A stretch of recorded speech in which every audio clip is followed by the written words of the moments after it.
Thanks so much for joining me today. We are going to dive into the conversation in a moment. First, I wanted to remind you that the show notes and links mentioned on this podcast are on my website at lizasivekmarketing.com. That's Liza with a Z and Civic with an S. So, okay, let's get started. Hello, magicians. Liza back here with you again today with my friend Ann Harikeethian, and she is talking to me all the way from India today. So thank you for talking to me from a whole different part of the world and a whole different time zone. I appreciate that. How are you today, Ann? I'm good, Liza. How are you? I'm very good. So Ann is a writer and a coach, and she has a really amazing story, and she does some really awesome things. She writes, empathetic articles and stories, and she does editing, and she also has medical expertise. We'll talk about how that came about. So she can do a lot for people. And writing is her passion, and she's turned it into a business. And we're going to talk about her struggles and story today and what she can do now for business owners, because I think it's fantastic. So welcome in again, and tell us a little bit about how you came to doing what you're doing now. Okay.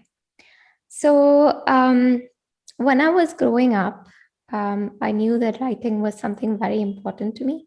And I think do you think I should go into the story now or save it for later? I usually go into like a backstory and personal stuff in the beginning. So you can go ahead. Perfect. Let's do that. Okay. So get into all the business stuff. Yeah. So when I was a kid, I found it quite difficult to deal with the kind of oppression that I was experiencing.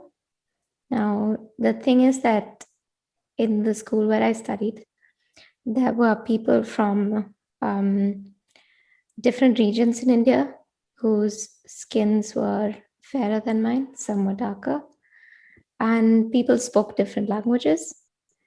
And for whatever reason, these children were discriminatory towards other children. And I felt that. And I felt the pain of being one of the darker skinned girls from a lower caste background, from a region that's not known for wealth. And that made me feel quite small and unimportant. And at the same time, at home, I felt like I couldn't really talk about what I was experiencing. And when I did, I just felt that they kind of agreed. They kind of suggested that, yeah, I'm a girl. I'm not their son. And yes, I'm not as fair as my brother. That sort of thing. And it really did affect me. And the one thing that helped was to write about my experiences. And that kind of gave me this sense of worth, because I could quickly see that I was quite a good writer. And then later I decided that I'm going to make a career out of writing. And I told my parents about this. But instead of supporting me, they said, you know what, we're familiar with medicine, so you should become a doctor. And this was really difficult for me because I am afraid of blood. And yeah, I'm afraid of blood. I can't deal with pain. And if a patient cries, I cry with them. But I really felt like I didn't have a choice. And I felt like my voice and my opinion was not important in this particular case. And I felt the pressure from my family to just become a doctor. And I couldn't stand up against it. And I gave in. But the thing is, when I did this, it was like I didn't stand up for my own voice. And as a result, I felt like I was saying I'm not important to myself.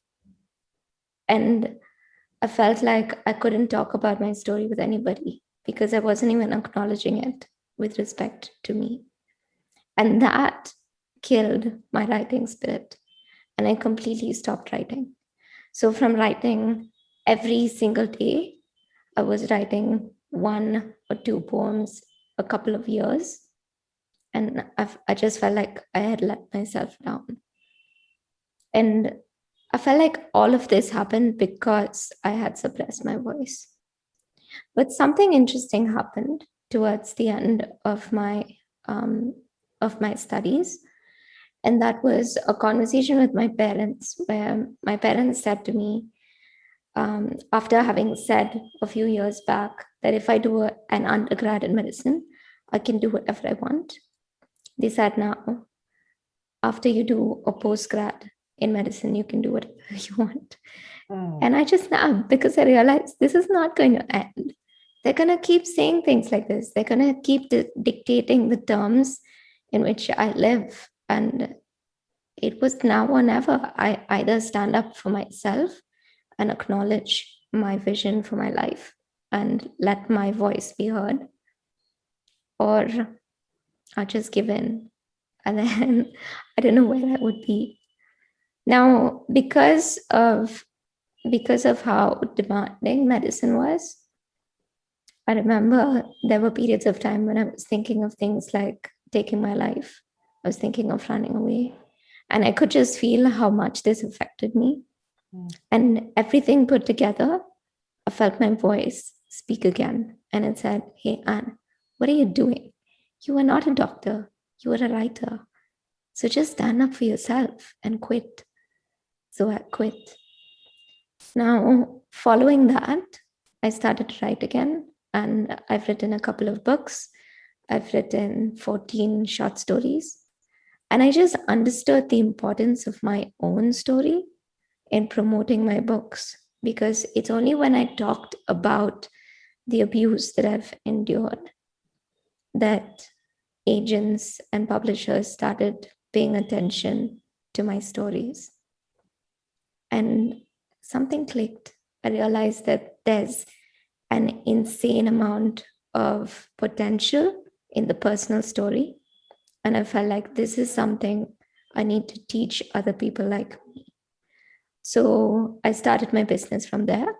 And I teach people to stand up for their own voice, for what they believe in, to embrace who they are, and to tell their story.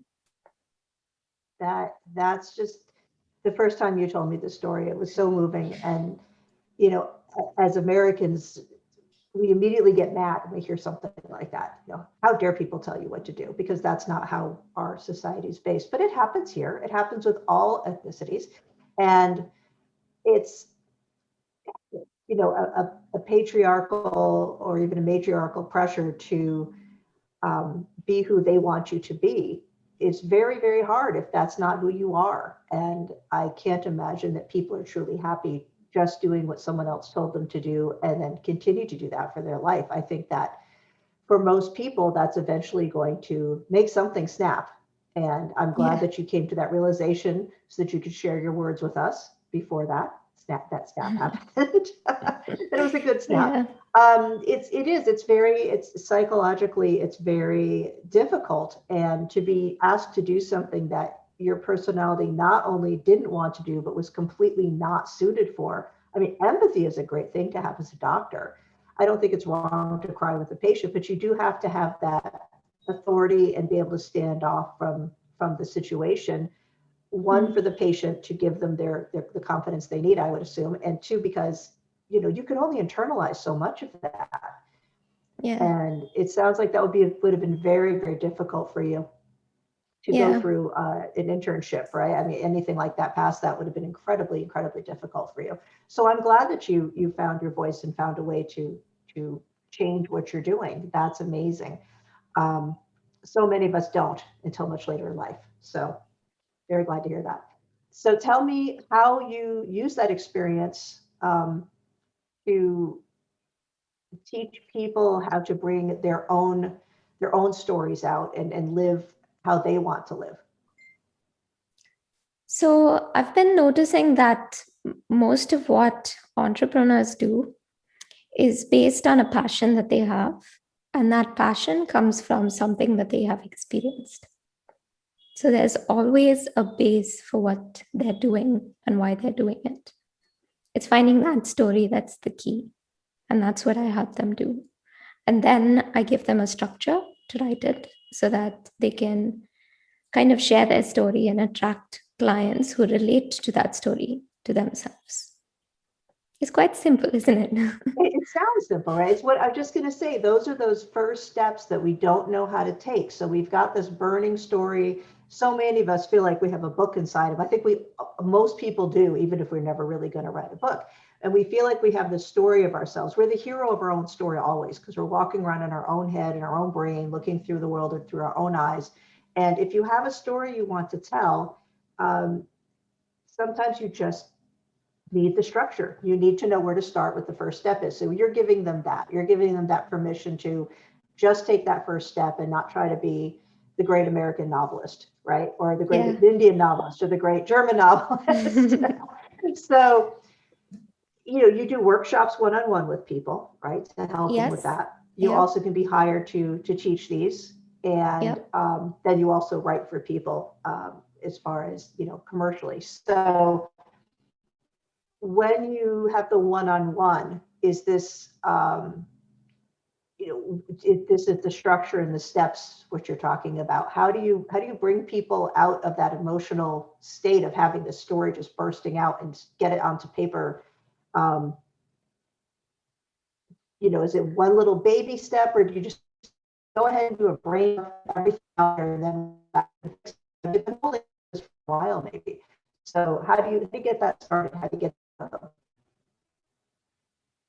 So it really depends on the person, and I don't always work on the origin story or the brand story with my clients. It really depends on what they need. But if we were doing this, if we were trying to figure out why they're doing what they're doing, then I would kind of just ask them to explain the story and then help them see the plot points. And then from there, we kind of craft it together. That's amazing. What a great way to guide someone through any of that. The plot points. It's a good thing to remember when you're writing a story, that there are plot points. You have to remember that. Yeah. I thought I wanted to be a writer for a long, long time when I was young. I would rather just write faster than my brain or my hands can keep up. And I went a different direction. But people who write, I think they do well when they have that structure, that way to put everything on paper and then figure out the plot, figure out the beginning, figure out the end. And that was something I never had patience for. So being able to teach someone that would be great. If I was going to go back and write my great life story, which I have to do something much more exciting, I think, at this point to make it interesting. But if we wanted to write a story about my life, I think I would need a guide to tell me, how do you get to that end? How do you start the story and then get all the way through? So that structure sounds extremely important. When you decided to become a writer, where did you start? Did you just start writing a book? Did you do poems? Did you try to publish? How did you jump into that world? Yeah, so after I quit medicine, I wasn't really sure what writing I would do, because it had been 8 years for me since I had written something consistently. What I felt like doing at that point was to just go on an introspective journey. So some people travel, some people experiment. I wrote a book, and that book was just about understanding who I am, exploring different worldviews from across the globe, and seeing what I think is the truth. Now, that book, it's called By Whose Definition, is not yet published. And I think that it's not ready to be published because it's still in very crude form with my thoughts. And I feel like now maybe I should go revisit it. I did approach publishers at the time, but again, I wasn't very familiar with the industry. And that's when I realized that, just like how I studied to be a doctor, I needed to study to write. So I went abroad. I went to the UK and I studied writing for 2 years. So I did the creative writing program, and I understood the structure of different stories. And from there, started to write my second book. And my second book is a collection of short stories. And now most of the work that I do, especially on social media, and the way that I guide my students is to use those ideas from fiction and from novel writing to writing content that really speaks to their audience. Because, people love stories. And yeah, just knowing how to write it well will serve you quite a bit. But just like everything else, you've got to learn it. Right. Like so many people, celebrities, etc., they use a ghostwriter to actually put it in book form because we don't automatically know how to do that. It's not a natural thing for some of us. And you're teaching people that structure, how to put that into the structure so they can get a start on that. And I think people are very interested in personal stories. It makes us relatable. It makes it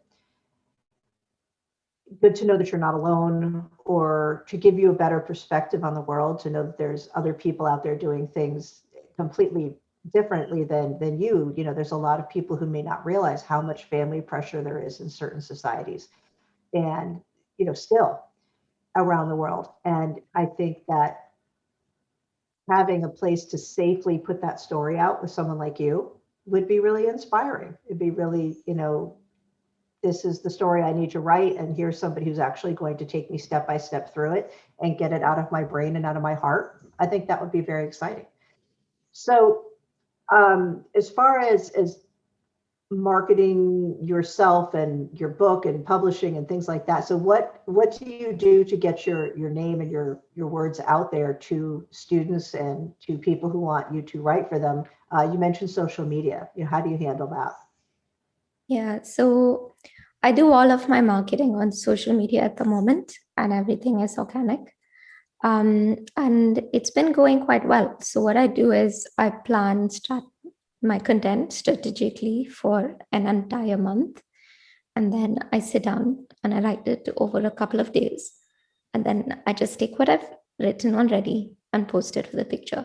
It's as simple as that. It's just that doing something like that gives me a lot of time to actually learn my craft, write other things for my business as well as for my books, and to also teach my students what they want to know. I think a lot of people kind of spend too much time on promoting their business, but I just feel like there's a better and more efficient way to do it, which of course with guidance, if you work with me, you will get it. But yeah. Just like people come to me for marketing guidance because it seems Yes. overwhelming until you break it down into small steps. And writing a personal story, fiction or nonfiction, is going to be very difficult to do if you don't know those steps to get it out Yeah. to paper or a computer keyboard, whatever you choose. So what you just talked about was, bulk working it, doing everything in batch work. And Yeah. I'm a big proponent of batch work. It does allow you a lot of time to work on your Yeah. craft, work on your business, whatever it is that you do the rest of the time. And it's got to do with macro and micro content. Write one thing, that's the macro content, the big picture, and then break it down into small pieces that you can use over and over again. And a lot of people don't know that. A lot of people don't understand that concept. They think they have to come up with something new and original every day. And you've hit on that that formula of, here's what I want to talk about this month, and now let me take it and spread it out into little pieces that I can sprinkle over the whole month. And some people will see a certain percentage of that, and certain pictures and words will resonate with some of your audience, and other ones will resonate with other parts. And that's a very important way to market. And as a writer, you have the perfect medium to take lots of little things out of one thing, right? So it's you get to write something too, which is kind of awesome for you, and then take those pieces and put them out to the world, and let them know that you're there, and come back and read the macro content. So that's a great piece of advice. Now I'm going to ask you something a little less business wise. on your website, it says that you're a doctor turned writer who tries really hard not to kill her plant babies. So I guess botany was not something that your parents were going to push you to. Me too. I have cacti and I'm trying to figure out how not to kill them. And I have little baby orchids and I'm trying really hard not to kill them. I'm where plants go to die. If someone wants, doesn't like their plant, they can give it to me and I'll make sure it dies a long, slow, dry death. Yeah. So, but my mother-in-law gave me some really, really nice advice. She said, if a plant dies, just toss it and get another one. No one will know. I'm bringing this up because, and you can't see this as the listeners, but I see a plant in your corner. So I want to know if that's a real plant or not now. It is a real plant, but don't ask me if it's thriving. I don't know. I feel like it's going to die in some time. We can't all be good at everything. That's right. Now, you're a prize-winning writer and poet. What have you won? What awards do you have? Yeah, so I won quite a lot when I was a child. So I've won quite a few state and national competitions that included things for poetry as well as for essays. At that time, I wasn't yet writing stories. So yeah, I haven't won one of those yet. Not one of those yet. But that just shows that you were really on the right path early on. You had a natural gift and you wanted to do something with it, and it wasn't just a hobby. But that those plans got changed. I understand. So your target audience and your mission is to help people embrace themselves and be who they really are and put that out there. Do they have to be a writer, or can it be someone who just wants to tell their story? It does not have to be a writer. It just has to be a person who has a message to share with the world. And even if they don't know their story, I can tease it out of them. They just need to know that, yeah, I've got something to contribute. I've got something to say. They don't know the message yet. They just know they have something they want to share with the world. That's important. And I think that if you have a coaching business or you have a business based on something personal, that's a really good story to share. As you said, people are interested in that, and people want to know the person behind the business, and they want to know what you've been through and done to get where you're going. So if you're trying to coach someone through something emotional or through weight loss, and you've gone through that yourself and you're now turning that into helping someone, it sounds to me like that'd be something you could help them come up with in a way that they can talk about it on their website so that it engages and it's relatable and is a big part of their marketing and their business persona to show people they've been through it. So I could see that would be a very good way to start with what they do. What other kinds of stories, without breaking any privacy laws here, telling people their private stories? No privacy laws, but just not telling people too much. But what kind of stories have you helped people pull out and put onto paper? Well, there are quite a lot of stories that I've kind of teased out, but I think it would make a little bit more sense for me to give you a few different structure templates that you can use. Okay. That might be interesting. So one of the stories which does extremely well is the hero's journey. And you know it. People see it all the time.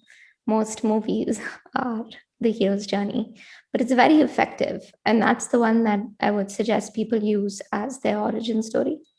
So they think about a time when whatever the message is to the world, that wasn't true for them. Think of a time when that was the case. And then think of a time when things started to shift. So think of the pivot.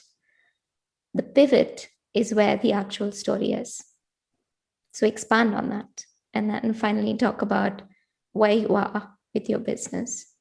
So that's the hero's journey. But when I teach my students, I just teach them that particular structure as the transformation story. The other ones that I teach, and it kind of reflects the kind of stories that they write, include one, the tragedy. The tragedy is basically where we take how things were before, but we don't get to the transformation. We just take it to the next level of sad, and we keep going there, and we kind of I can't pronounce this. What's the word, Lisa? Hypothetically, is that what you're trying to say? Hypothesize? Never mind. You kind of like think about, yes, hypothesize. I got it now. Listen, yes. You're asking me for big words in the morning too, you know? Yeah. Anyway, yeah. So you kind of think about what the worst case scenario would be, and then you write that. So you're just bringing your audience quite low by the end of that post. But then you don't end there. You say, I don't want that for you. I want. And then you tell them your message. So it's just that you've taken them on that journey where they see how things could be bad, but then you tell them that there's hope. And that hope kind of comes from working with you. Wow, that is powerful. Yeah. I'd like to share one more. And that one basically is what I call the truth post. And it comes from my work with people who do NLP. So they talk about how you take a belief and then you transform that belief. So let's say that you have a negative belief and that's been really affecting your work. And this is something that you actually deal with respect to your clients.